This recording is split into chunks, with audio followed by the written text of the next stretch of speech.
Cricket প্রেমীদের জন্য আবারও জমে উঠতে যাচ্ছে ফ্র্যাঞ্চাইজি ক্রিকেটের আসর Pakistan super league.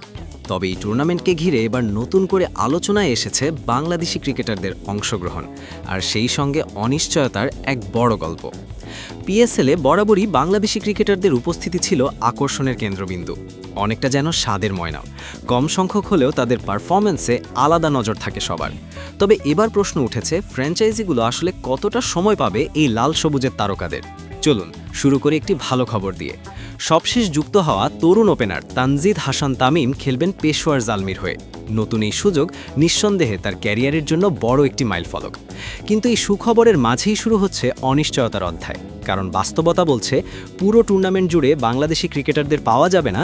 Bangladesh cricket board ইতোমধ্যেই 6 জন ক্রিকেটারকে দিয়েছে আংশিক এনওসি। এর পেছনের কারণ একটাই, ঘরের মাঠে আসছে গুরুত্বপূর্ণ সিরিজ। নিউজিল্যান্ড ন্যাশনাল ক্রিকেট টিমের বিপক্ষে সিরিজকে সামনে রেখে জাতীয় দলের সূচির সঙ্গে সংঘর্ষ তৈরি হয়েছে। ফলে ফ্র্যাঞ্চাইজিগুলোর পরিকল্পনায় আবারও দেখা দিয়েছে পুরনো দুশ্চিন্তা। জানা গেছে 4 জন বাংলাদেশি ক্রিকেটারকে পাওয়া যাবে শুধুমাত্র 12ই এপ্রিল পর্যন্ত, অর্থাৎ টুর্নামেন্টের শুরুতে তারা থাকলেও মাঝপথেই ছাড়তে হবে দল। অন্যদিকে তরুণ ব্যাটার পারভেজ হোসেন ইমন থাকবেন কিছুটা বেশি সময়, 21 এপ্রিল পর্যন্ত। তবে সেটিও পুরো টুর্নামেন্ট কাভার করার জন্য যথেষ্ট নয়। সবচেয়ে জটিল পরিস্থিতি তৈরি হয়েছে কাটার মাস্টার মুস্তাফিজুর রহমানকে ঘিরে। তাকে দেওয়া হয়েছে 2 ধাপে এনওসি।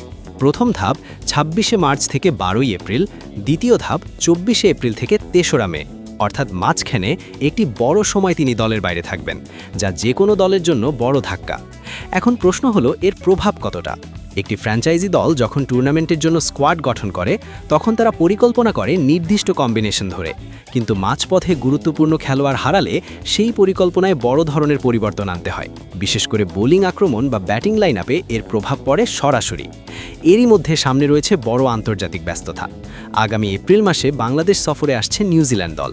17ই এপ্রিল থেকে শুরু হওয়া এই সিরিজে অনুষ্ঠিত হবে 3টি ওয়ানডে এবং 3টি টি20 ম্যাচ। জাতীয় দলের এই ব্যস্ত সূচির কারণেই মূলত এনওসি ইস্যুতে পড়েছেন ক্রিকেটাররা।